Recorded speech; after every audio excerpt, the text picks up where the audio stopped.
kasih. Assalamualaikum warahmatullahi wabarakatuh. Selamat sore, salam sejahtera bagi kita semua. Sesi kita kali ini adalah sesi untuk generasinya Smile yang paling bontot, yang paling bungsu, yaitu Smile 4.0, di mana kita sebut adalah Mi Smile. Mi Smile itu ada tagline-nya Bapak Ibu, Mi, itu kepanjangannya, M-nya itu medical, E-nya itu waste tapi diambil ujungnya, jadi ujung ke ujung. Nanti rencananya Mi Smile menjadi ujung ke ujung aplikasi ataupun sistem untuk pengelolaan limbah medis di dalam lingkup evolusi daripada Smile. Baik, untuk itu mempersingkat waktu, kami sudah siapkan Mas Ade Haryanto untuk bisa memaparkan apa itu Mi Smile dan juga mungkin menjelaskan implementasi yang sudah dilakukan di Mi Smile, termasuk juga ada beberapa video mungkin akan ditampilkan ya. Silakan waktu dan tempatnya Mas Ade.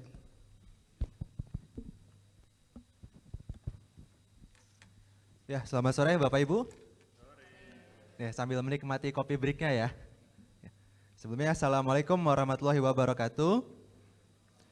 Ya, selamat sore Bapak Ibu, terima kasih untuk waktunya.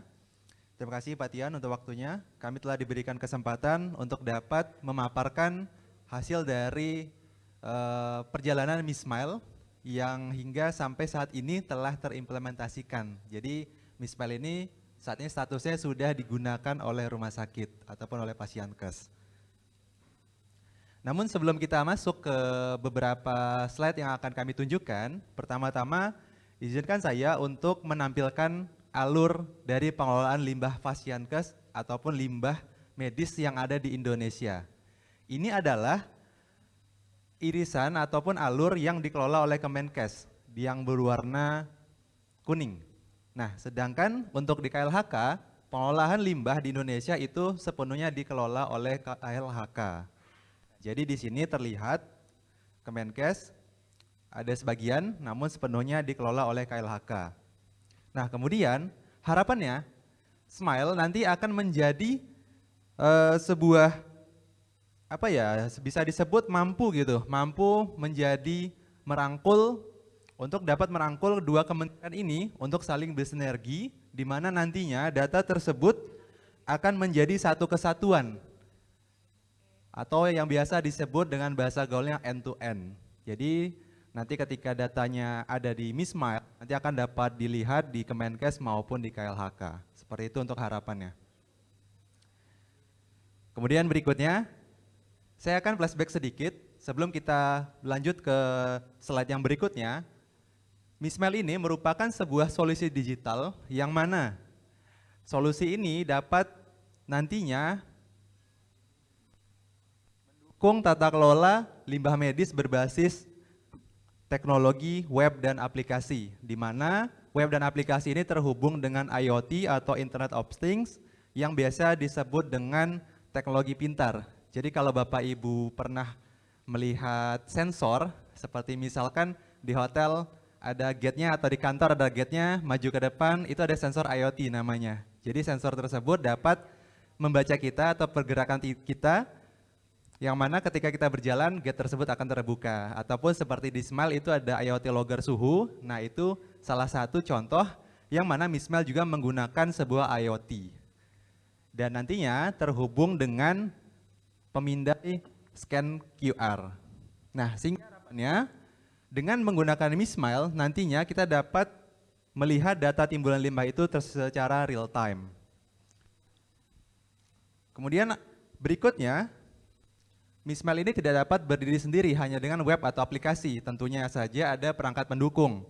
Yang pertama ada printer thermal, yang kedua ada kertas stiker, yang terakhir yaitu timbangan tentunya. Nah, timbangan ini adalah timbangan IoT, di mana timbangan ini akan terkoneksi dengan web dan aplikasi. Kalau kita timbang, ada kantong limbah warna kuning, kita timbang di timbangannya, nanti akan tertransfer datanya secara otomatis ataupun tersimpan di cloud aplikasi maupun web. Begitu Bapak Ibu.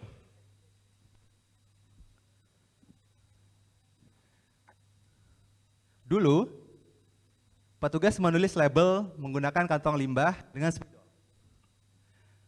Lalu kemudian petugas akan memilah dan mengumpulkan limbah berdasarkan jenis kantong. Selanjutnya, limbah ditimbang dan dicatat ke lembar logbook. Dan Subcasling menginput data logbook ke komputer dalam format Excel. Ini yang biasa dilakukan oleh teman-teman kita di Casling dan di Sanitarian.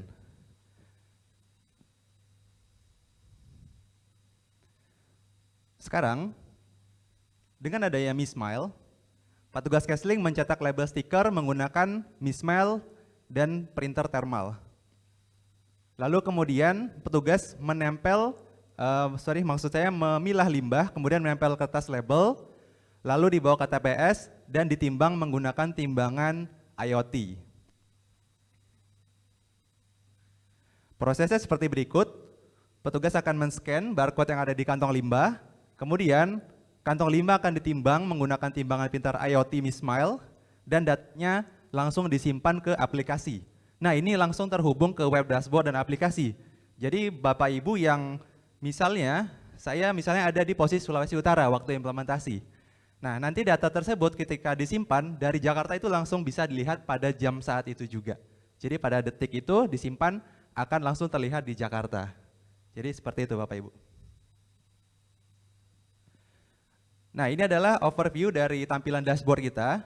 Jadi dashboard kita ini bisa melihat data timbulan limbah yang sudah diinput oleh teman-teman CS, housekeeping maupun sanitarian yang ada di rumah sakit.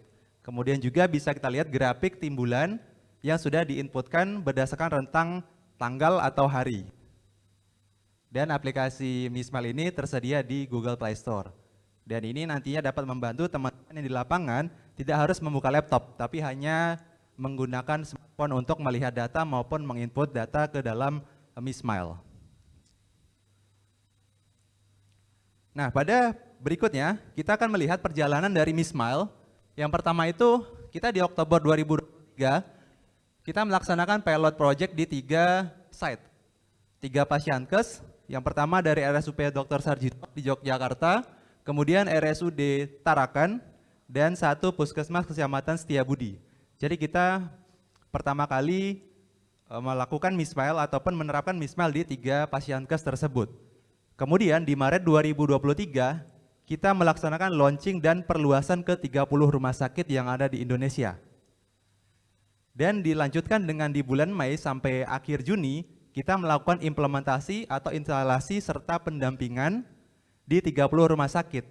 Yang mungkin saya ingat dengan teman-teman dari Direktorat Penyataan Lingkungan, kita pulang itu 1 hari sebelum Lebaran Idul Adha. Jadi kita sampai sangat antusias untuk instalasi tersebut sehingga kita meluangkan waktu sampai hari H tersebut. Berikutnya di Oktober 2023, di Mei 2023 kita melakukan inisiasi integrasi MiSmile dengan Siraja. Jadi Siraja ini adalah sistem pengelolaan limbah yang dimiliki oleh KLHK, di mana untuk penginputan ataupun pelaporan yang ada di KLHK itu menggunakan aplikasi bernama Siraja Limbah. Nah, ini nanti harapan ke depannya pada kuartal keempat ini kita akan melakukan uji coba integrasi antara MiSmile dengan aplikasi Siraja milik KLHK.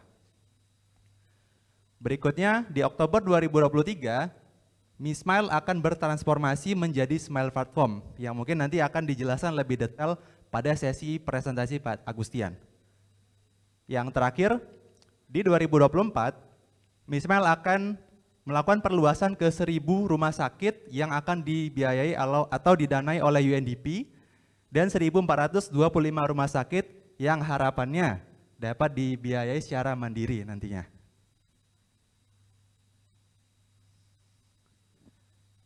Nah, kalau Bapak Ibu lihat di sini ada map, di mana map ini adalah pilot project atau implementasi pilot dan perluasan yang telah kita lakukan. Pertama di Jakarta, di sini ada 14 rumah sakit dan 1 puskesmas. Kemudian di Jawa Tengah ada 11 rumah sakit, Yogyakarta 5 rumah sakit, dan yang terakhir Sulawesi Utara ada 2 rumah sakit. Dengan total 32 rumah sakit dan 1 puskesmas kecamatan. Berikutnya pendampingan training. Jadi kita sudah melakukan pendampingan training pada saat implementasi dengan total jumlah 841 orang yang sudah kita training atau kita dampingi, dengan jumlah gender bisa kita lihat 61% terdiri dari pria dan 39% dari wanita. Yang terakhir, ada 738 orang yang telah di-training secara internal oleh rumah sakit tersebut. Berikutnya, ini lebih kompleks. Ini adalah data perbandingan di mana warna oranye adalah data yang masih menggunakan kertas logbook. Sedangkan yang warna hijau adalah data yang sudah menggunakan Mismile. Jadi, pada saat bulan Januari sampai bulan Mei, ini masih terlihat perbandingan warna oranye dan warna hijau. Kenapa ada perbandingan? Karena di sini kita menerapkan di 3 rumah sakit, 3 pasienkes maksud saya, itu di Yogyakarta dan DKI Jakarta, sehingga masih terlihat ada perbedaan grafik warna oranye dan warna hijau.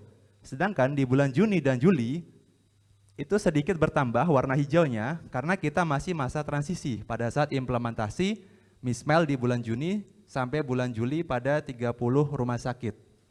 Dan yang terakhir pada Agustus 2023, seluruh pasienkes yang sudah kita terapkan Mismile itu sudah menggunakan Mismile 100%. Jadi datanya sudah masuk ke Mismile secara real time. Yang terakhir, kami memiliki helpdesk. Jadi misalnya memiliki helpdesk yang akan tersedia selama 24 jam yang dapat membantu memecahkan masalah ataupun dapat melakukan pendampingan baik secara aplikasi maupun hardware, yang mana jika Bapak Ibu yang ada di rumah sakit memiliki kendala dan masukan bisa dapat menghubungi ke nomor yang ada di aplikasi nantinya. Oke, sebelum penutup, dengan adanya Mismile diharapkan dapat terus mendukung pengelolaan limbah medis di Indonesia yang akurat, efektif, dan efisien, sehingga kita dapat menuju lingkungan yang lebih sehat. Demikian presentasi yang dapat saya sampaikan, lebih dan kurangnya saya mohon maaf. Wassalamualaikum warahmatullahi wabarakatuh. Waalaikumsalam. Kita beri plus untuk Mas Ade. Terima kasih Mas Ade. Ada videonya jadi kelihatan jelas Bapak Ibu ya. Ada proses sebelum gimana secara manual limbah-limbah tadi diproses, lalu ada proses yang sudah terotomatisasi dengan menggunakan tadi ada teknologi IoT dan juga teknologi dengan QR code begitu ya. Jadi juga dijelaskan tadi Mas Ade ada real time data yang juga akan didapat di situ. Oke, kita akan lanjut ke sesi moderator. Mungkin sebelumnya kami ada 2 penanggap ya. Yang pertama mungkin nanti kita mohon sebelum nanti Pak Adi ya, kita mohon dari Pak Yusneri sebagai bagian dari tim kerja imunisasi Pak ya, mungkin bisa memberikan tanggapannya jika tadi Bapak melihat atau mendengarkan pemaparan dari Mas Ade terkait dengan pengelolaan limbah medis di pasienkes gitu kan. Mungkin ke arah bagaimana dari sisi pembelajaran Pak ya, apa yang Pak Yusneri kan sudah banyak sebelumnya berkecimpung dalam untuk vaksinasi COVID maupun imunisasi. Jadi bagaimana Pak Yusneri melihat adanya sistem yang terkait dengan pengolahan limbah medis ini Pak? Mungkin waktu dan tempat silakan Pak Yusneri.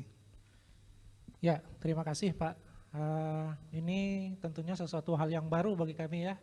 Terus terang saya baru melihat pada saat ini nih, saya belum pernah dengar atau belum tersosialisasi sebelumnya, agak bingung juga saya menanggapinya dari sisi mana gitu.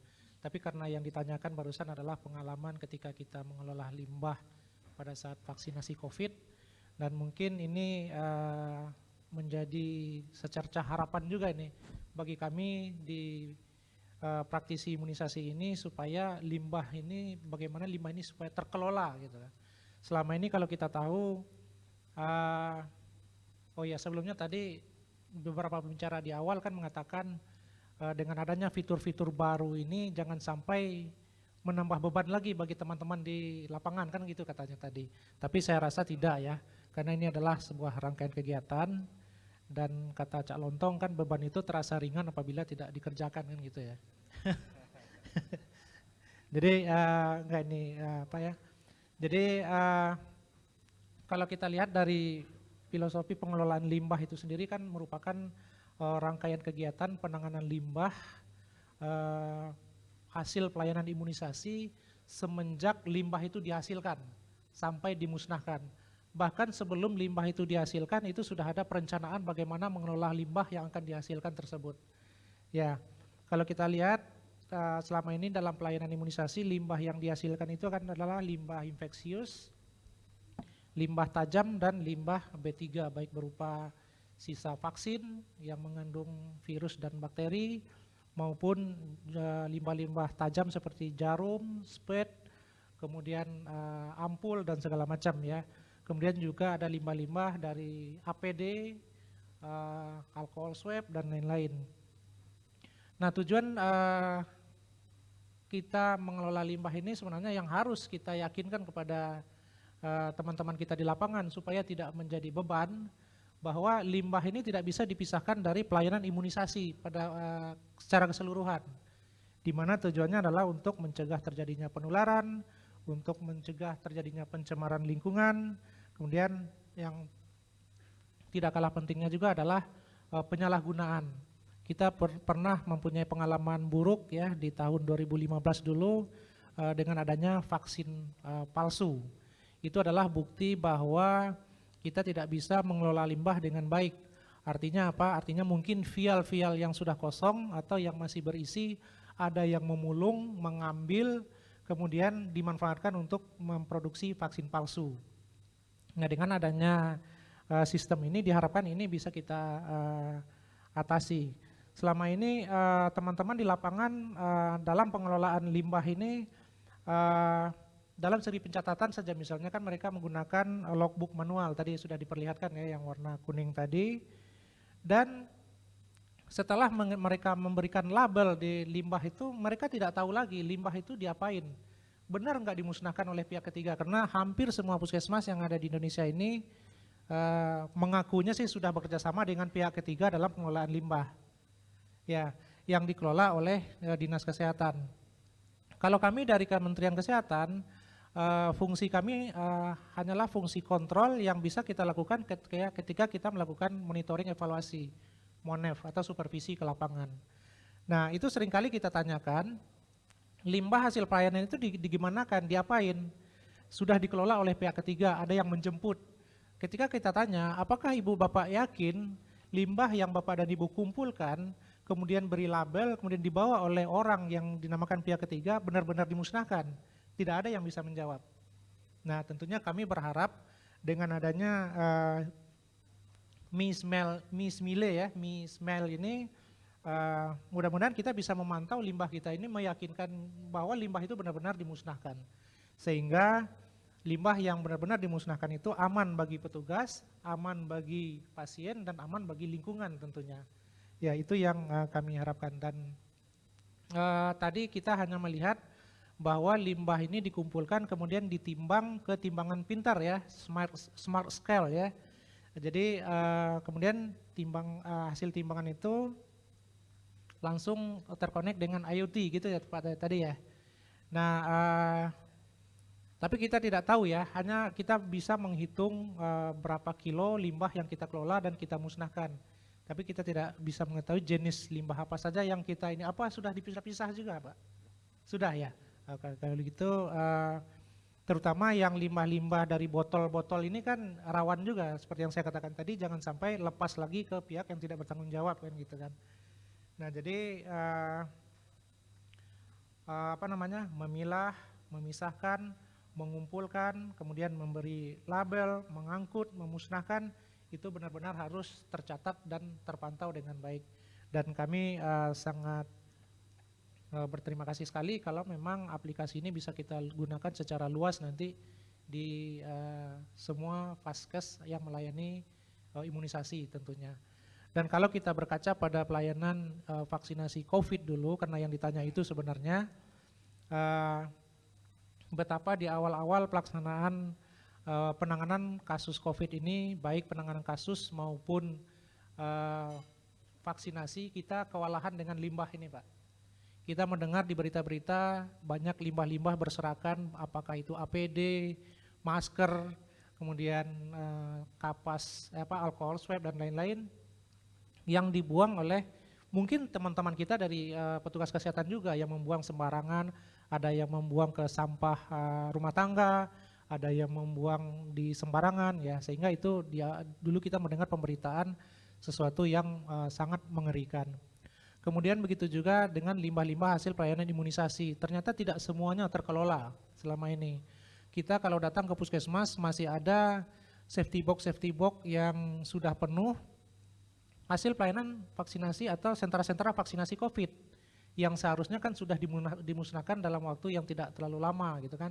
Karena kalau kita mengelola limbah lebih dari 24 jam itu kan harus masuk ke dalam refrigerator, tapi itu masih berserakan di gudang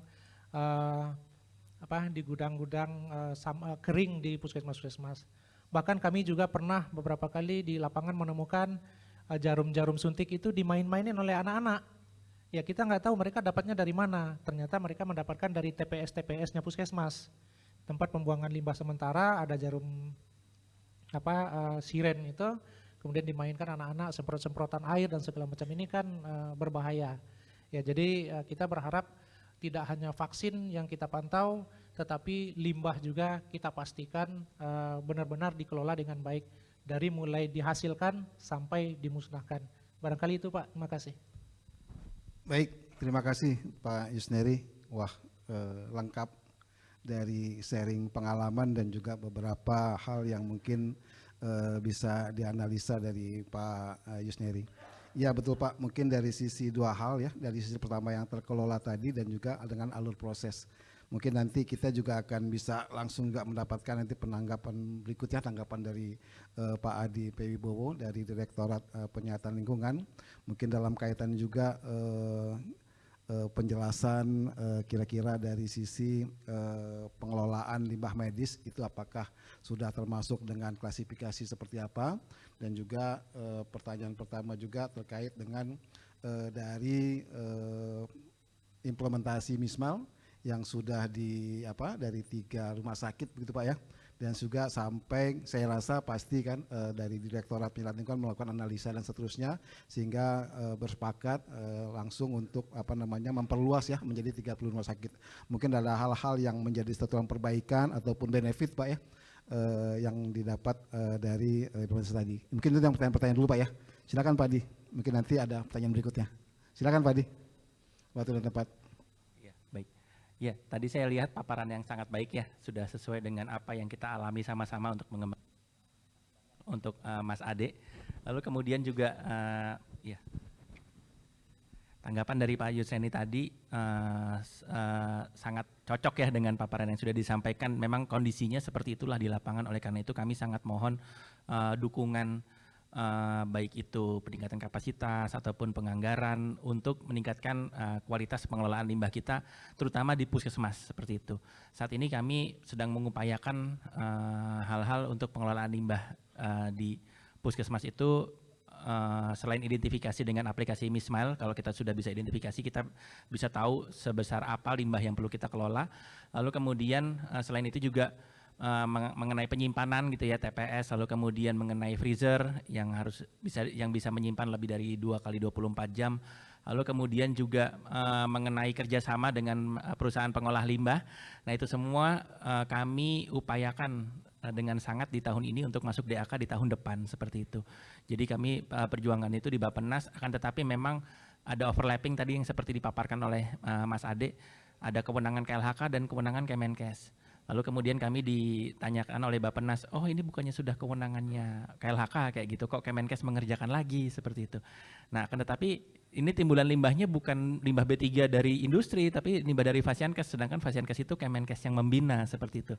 Nah kami sangat upayakan hal tersebut supaya akhirnya teman-teman di Fasiankes, terutama di daerah-daerah tertentu yang kesulitan mengakses freezer ataupun mengakses tempat penyimpanan sampah limbah B3, TPS LB3 dan juga akses terhadap transportasi atau pengangkut ke perusahaan pengolah itu kami sangat upayakan.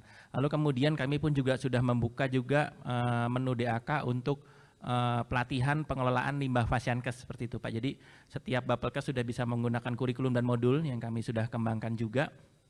Dan salah satu yang jadi sorotan kami karena memang 80% Fasiankes pasti bekerja sama dengan perusahaan pengolah, tidak mengolah sendiri.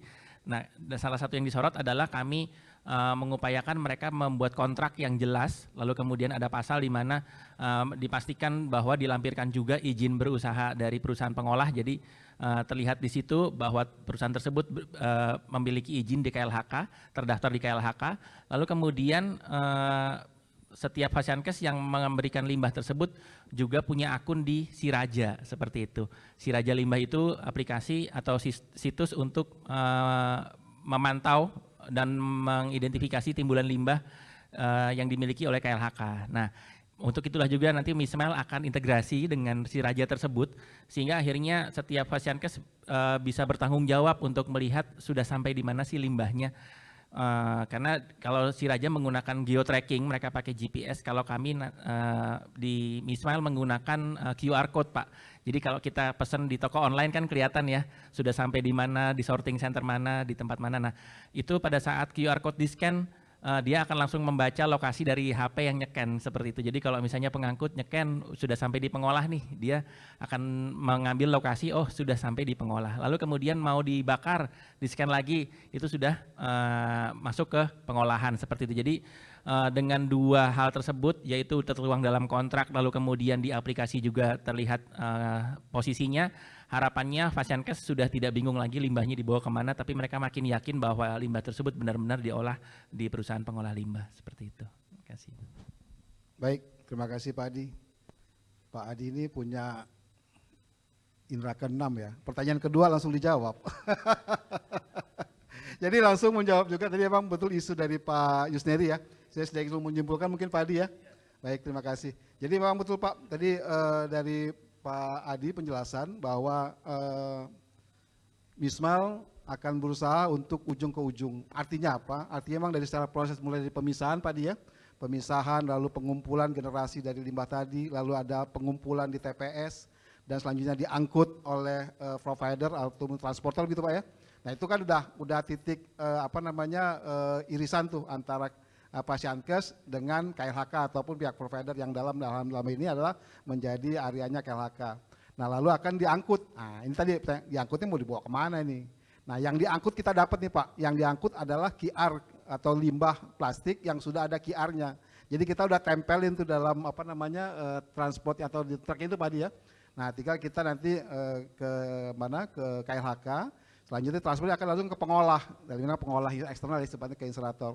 Nah di situ nanti akan ke track mungkin Pak. Nanti kita juga akan melihat itu sampai di mana nih status si limbah tadi gitu kan. Apakah sudah diangkut sampai di pengolah atau sampai nanti di akhir ke penimbus. Jadi sudah bentuknya residu. Jadi itu menjadi target ya yang harus jadi Direktorat dari Penyataan Lingkungan Pak mungkin Pak Yusneri sendiri mewakili teman-teman sekalian dari Fasiankes bahwa ujung ke ujung yang akan dikelola oleh Mismal ya mulai dari yang dihasilkan generasi sampai nanti juga kita kaitkan dengan penimbusan. Mungkin itu Pak. Terima kasih. Jadi sekaligus menutup sesi moderasi untuk Mismail, generasi bontotnya Smile. Saya ucapkan terima kasih kepada Mas Ade dan juga kepada Pak Adi atas waktunya dan kepada Bapak Ibu sekalian atas waktunya. Kita applause kepada Bapak-bapak yang hadir di sini. Terima kasih. Baik, terima kasih Mas Tian.